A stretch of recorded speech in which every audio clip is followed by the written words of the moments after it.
কথায় ফাঁদে ফেলে লিবিয়ায় নিয়ে গিয়ে ফরিদপুরের 2 যুবককে গুলি করে হত্যা করেছে মানব পাচার চক্র। হত্যার পর তাদের লাশের ছবি পাঠিয়ে এক ভয়ের পরিবেশ তৈরি করা হয় পরিবারের মাঝে।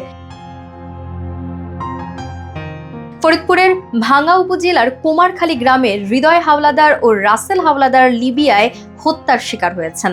2 মাস আগে স্থানীয় কিছু দালাল তাদের ইতালিতে পাঠানোর প্রলোভন দেখিয়ে 16 লাখ টাকা নেয়। প্রথমে দুবাই, পরে সৌদি আরব, এরপর লিবিয়া পৌঁছানো হয়। সেখানে গিয়ে শেষ পর্যন্ত মৃত্যুর মুখে পড়েন এই 2 যুবক। হৃদয়ের বাবা মিন্টু হাওলাদার বলেন, টাকা দেওয়ার পরও ছেলের কোনো খোঁজ পাচ্ছিলেন না তিনি। একদিন দালালরা হোয়াটসঅ্যাপে তার ছেলে হৃদয়ের মৃতদেহের ছবি পাঠায়। হৃদয়ের বড় ভাই মোখলেসুর রহমান জানান, দালালরা আরও টাকা দাবি করেছিল। টাকা না দিলে তাদের ভাইকে হত্যা করা হয়।